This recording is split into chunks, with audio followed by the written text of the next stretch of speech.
যে শাবান মাস শুরু হয়েছে, এই শাবান মাস সম্পর্কে আমাদের বেশ কয়েকটি জিনিস আমাদের জানার আছে। তার প্রথম বিষয়টি হলো শাবান মাস, এই মাসটি হলো নফল রোজার জন্য শ্রেষ্ঠ এবং গুরুত্বপূর্ণ একটি মাস। এই শাবান মাসে নবী সাল্লাল্লাহু আলাইহি ওয়াসাল্লামের জীবনে সবচেয়ে বেশি নফল রোজা রাখতেন। সহিহ বুখারীতে আসছে এবং মুসলিমে আসছে, আমাদের আয়েশা রাদিয়াল্লাহু তাআলা আনহা বলেছেন, মা রাআইতু রাসূলুল্লাহি সাল্লাল্লাহু আলাইহি ওয়াসাল্লাম ইসতাকমালা সিয়ামা শাহরিন কাত্তু ইল্লা রমাদান। আমি নবী সাল্লাল্লাহু আলাইহি ওয়াসাল্লামকে গোটা মাসের 30 দিন পুরা রোজা রেখেছেন, এটা কখনোই দেখি নাই রমজান ছাড়া। অর্থাৎ গোটা মাস রোজা রেখেছেন, এটা শুধুমাত্র কখন হয়েছে? রমজানে হয়েছে। ওয়ামা রাআইতুহু ফি শাহরিন আকসারা মিনহু সিয়ামান ফি শাবান। আর শাবানের চাইতে বেশি নফল রোজা রাখতে অন্য কোনো মাসে আমি ওনাকে দেখি নাই। এটা কে বলেছেন? নবী সাল্লাল্লাহু আলাইহি ওয়াসাল্লামের সহধর্মিনী, তার স্ত্রী, কাছে থেকে যিনি দেখেছেন সে আয়েশা রাদিয়াল্লাহু আনহা। প্রিয় ভাইরা, এই হাদিস থেকে বোঝা গেল শাবান মাসে একজন মুমিনের জন্য নবী সাল্লাল্লাহু আলাইহি ওয়াসাল্লামের আদর্শ, নবী সাল্লাল্লাহু আলাইহি ওয়াসাল্লামের সুন্নাহ হলো বেশি বেশি কি করা? রোজা রাখা। বেশি তো দূরের কথা, আমাদের সমাজের বেশিরভাগ লোকদের অবস্থা হলো যে আমরা শাবান মাস উপলক্ষে 2-5টা রোজা রাখাও আমাদের তৌফিকে হয় না। ঠিক না বেঠিক? বেশিরভাগ লোকে আপনি খোঁজখবর নিয়ে দেখেন যে আমরা শাবান উপলক্ষে যে আমলটি নবী সাল্লাল্লাহু আলাইহি ওয়াসাল্লাম এই মাসে সবচেয়ে বেশি করেছেন, সেটা বেশি তো দূরের কথা, কমটুকুও আমরা অনেক সময় করার সুযোগ পাই না। আল্লাহ তাআলা আমাদেরকে সংশোধনের তৌফিক দান করেন। প্রিয় ভাইরা, সুনান নাসাইর এক হাদিসে আসছে, ওসামা ইবনে যায়েদ রাদিয়াল্লাহু তাআলা বর্ণনা করেছেন।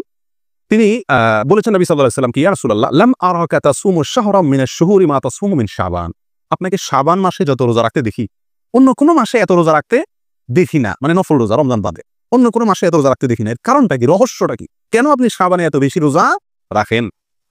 নবী সাল্লাল্লাহু আলাইহি ওয়াসাল্লাম বললেন, যালিকা শাহরুন ইয়াগফুলুন নাসু আনহু বাইনা রাজাব ওয়া রমাদান ওয়া হুয়া শাহরুন তুরফা ফিহি আল-আমাল ইলা রাব্বিল আলামিন ফাউহিব্বু আন ইউরফা আমালি ওয়া আনা সাইম। নবী সাল্লাল্লাহু আলাইহি ওয়াসাল্লাম দুটি কারণ উল্লেখ করেছেন। শাবান মাসে বেশি বেশি নফল সিয়াম রাখার কয়টি কারণ উল্লেখ করা হয়েছে? দুটি কারণ উল্লেখ করা হয়েছে। নাম্বার 1, তিনি বলেন এই শাবান মাসটি এমন একটি মাস যে মাসে মানুষ গাফেল থাকে। কি থাকে ভাই? গাফেল থাকে, উদাসীন থাকে, অবহেলা করে কাটিয়ে দেয়, গুরুত্ব দেয় না আমলের ব্যাপারে এই মাসে। কেন? কারণ শাবানের আগের মাসটি হলো রজব মাস, যেটি সম্মানিত 4টি মাসের একটি। সম্মানিত মাস হওয়ার কারণে ওই মাসে মানুষ কেয়ার নেয় ইবাদতের ব্যাপারে, আমলের ব্যাপারে। আবার শাবানের পরবর্তী মাসটি আসছে যেটি, সেটি কি? রমজান মাস। এটি সকল মাসের সেরা মাস। ওই মাসে তো আলহামদুলিল্লাহ সব মুমিনরাই কম বেশ নেক আমল করার ব্যাপারে যত্নশীল থাকে, কি থাকে না? তো নবী সাল্লাল্লাহু আলাইহি ওয়াসাল্লাম বলছেন শাবান মাসটি মাঝখানে পড়ে গেছে, অর্থাৎ পরের মাসটি শ্রেষ্ঠ মাস রমজান, আর আগের মাসটি সম্মানিত 4 মাসের একটি রজব। মাঝখানে এই মাসটিতে মানুষ এক ধরনের অবহেলায় কাটিয়ে দেয়। এই জন্য নবী সাল্লাল্লাহু আলাইহি ওয়াসাল্লাম বলেন আমি সেজন্য এই মাসটিতে নফল রোজা বেশি করে রাখি। কেন? কারণ যে আমলটি কেউ করে না, যার ব্যাপারে সবাই অবহেলা করে, ওই আমলটি করার গুরুত্ব একটু বেশি। একজন মানুষ, তাকে সবাই সালাম দেয়, হুজুর মানুষ, চেয়ারম্যান সাহেব, সবাই সালাম দেয়, এই লোকের সালাম দিলে সওয়াব হবে, কোনো সন্দেহ নেই। কিন্তু একটা লোক রোড ক্লিনার, গরিব মানুষ, তাকে কেউ সালাম দেয় না। এই লোকটাকে যদি আপনি গিয়ে সালাম দেন এই নিয়তে, এই উদ্দেশ্যে যে এই লোকটাকে কেউ সালাম দেয় না, আমি এখানে সালাম প্রতিষ্ঠিত করব, এখানে সালামকে আমি প্রচারিত করব, জিন্দা করব, তাহলে ইনশাআল্লাহ আপনি অতিরিক্ত সওয়াব পাবেন। ঠিক না ঠিক? একটা লোক তাকে সবাই দান করতেছে, তার অনেক হয়ে গেছে আলহামদুলিল্লাহ, আরেকজন তাকে কেউ দিচ্ছে না, আপনি খোঁজ নিয়ে সেই লোকটাকে দিলেন, সওয়াব বেশি হবে না? ঠিক তেমনি ভাবে রজবে রমজানে সবাই নেক আমল করে আলহামদুলিল্লাহ, সেই দিক থেকে ওইগুলা শ্রেষ্ঠ সম্মানিত মর্যাদাপূর্ণ মাস, সেটা ভিন্ন জিনিস, তার ওগুলোর সাথে কোনো তুলনা নাই। কিন্তু এই মাসটাতে যেহেতু সবাই গাফিল থাকে, এই জন্য এই মাসে নবী সাল্লাল্লাহু আলাইহি ওয়াসাল্লাম রমজান এই মাসে বেশি বেশি নফল রোজা রাখার চেষ্টা করতেন, কারণ সবাই যখন অবহেলা করে ওই টাইমে তিনি গুরুত্ব দিয়ে আল্লাহ সুবহানাহু ওয়া তাআলার নৈকট্য অর্জন করার কি করতেন? চেষ্টা করতেন। অতএব প্রিয় ভাইরা, শাবান মাসটিতে নবী সাল্লাল্লাহু আলাইহি ওয়াসাল্লাম বেশি বেশি নফল রোজা রাখতেন। কেন? কারণ এই মাসে মানুষ কি করে না? ইবাদত বন্দেগীর দিকে খুব একটা মনোযোগ দেয় না। রমজানের সেমাই, চিনি, বেগুন, বেসম, ছোলা, বুট, খেজুর এগুলা কিনে নিয়ে ব্যস্ত থাকে, আমল ইবাদত খুব একটা করে না। নবী সাল্লাল্লাহু আলাইহি ওয়াসাল্লাম নফল রোজা রাখতেন। নাম্বার 2, দ্বিতীয় কারণ তিনি উল্লেখ করেছেন, ওয়া হুয়া শাহরুন তুরফাউ ফিহিল আমাল ইলা রাব্বিল আলামিন। এই মাসে আল্লাহর কাছে বান্দার আমল পেশ করা হয়, বান্দার আমল জমা দেওয়া হয়, বান্দার আমলনামা রিপোর্ট পেশ করা হয়। এখন আপনারা কেউ বলবেন, আমরা অনেক হাদিসে দেখছি সকাল সন্ধ্যা বান্দার আমলনামা ফেরেশতারা রিপোর্ট আল্লাহর কাছে পেশ করে। অনেক হাদিসে দেখছি বৃহস্পতিবার, সোমবারে আল্লাহ তাআলার কাছে বান্দার আমলনামা পেশ করে। আবার এখানে বলতেছি শাবান মাসে আমলনামা পেশ করে। কতবার পেশ করে? যারা কোম্পানির চাকরি করেন তারা জানেন, রিপোর্ট, কাজের রিপোর্ট সাপ্তাহিক, ডেইলি, মাসিক, বাৎসরিক বিভিন্ন ফরম্যাটে দেওয়া হয়। ঠিক না বেটি? ডেইলি রিপোর্ট নেয় বস, সাপ্তাহিক রিপোর্ট নেয়, মাসিক রিপোর্ট নেয়, বাৎসরিক রিপোর্ট নেয়, কি নেয় না? ঠিক তেমনি ভাবে ফেরেশতারা আমাদের ডেইলি রিপোর্ট দিয়ে থাকেন সকাল সন্ধ্যা, সাপ্তাহিক রিপোর্ট দিয়ে থাকেন বৃহস্পতিবার, আবার বাৎসরিক রিপোর্ট দেওয়া হয় এই শাবান মাস। কথা বুঝে আসছে? তো নবী সাল্লাল্লাহু আলাইহি ওয়াসাল্লাম বলেন, ফাউহিব্বু আন ইউরফা আমালি ওয়া আনা সাইল। আমি পছন্দ করি, আমার কাছে ভালো লাগে যে আমার আমলনামা যখন, আমার রিপোর্ট যখন আমার মালিকের কাছে পেশ করা হবে, তখন আমি যদি রোজাদার অবস্থায় থাকি, তাহলে আমার রোজা অবস্থায় যদি আমার আমলনামা রিপোর্ট পেশ করা হয়, তাহলে মালিকের সুনজর আমি পাবো কি পাবো না? ভাই, আপনি কোনো কোম্পানিতে কাজ করছেন, আপনার বস আসছে, আপনার মালিক আসছে হঠাৎ করে ইনভেস্টিগেশনে চেক করার জন্য। আপনি সবসময় কাজ করেন, কিন্তু যখন আসছে রিপোর্ট চেক করার জন্য ঘটনাচক্রে, তখন আপনি দেশে ফোনেই মতো কথা বলতেছেন। ধরা খাইলেন কি খাইলেন না? মেজাজটা খারাপ লাগবে না? যে সারা বছর তো কাজ ঠিকই করলাম, আজকে বেটা আসছে চেক করতে, আর তখন আমি কথা বলতেছি।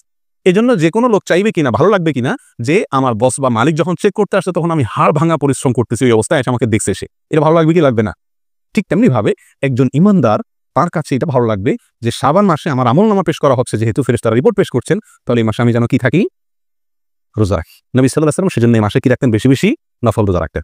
তাহলে ভাইরা, নফল রোজা শাবান মাসে বেশি বেশি রাখার চেষ্টা করবো তো ইনশাআল্লাহ। বেশি বেশি রাখতে যদি না পারেন, কাজের চাপ থাকে প্রিয় ভাইরা, অন্তত শনিবার তো ডিউটি নেই, শনিবারে একটা করে রোজা রাখেন, চেষ্টা করলে সম্ভব কিনা? আল্লাহ সুবহানাহু ওয়া তাআলা আমাদের সকলকে আমলটি করার তৌফিক দান করে। প্রিয় ভাইরা, শাবান মাসের একমাত্র নবী সাল্লাল্লাহু আলাইহি ওয়াসাল্লাম থেকে প্রমাণিত বিশুদ্ধ আমল হলো এ মাসে বেশি বেশি কি করা? নফল রোজা রাখা। অথচ এই বিষয়ে আমাদের সমাজে আলোচনা নেই বললেই চলে, আমলও নাই, আলোচনাও নেই। আল্লাহ তাআলা মাফ করেন আমাদেরকে। তবে শাবানের শেষের দিকে রোজা রাখা নিষেধ আসছে হাদিসে। শেষের দিকে, কথা বুঝে আসছে?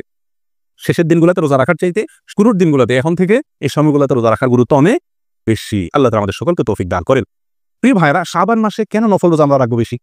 এর রহস্য কি? এর কারণ কি? দুটি কারণ তো উল্লেখ করলাম হাদিসের আলোকে।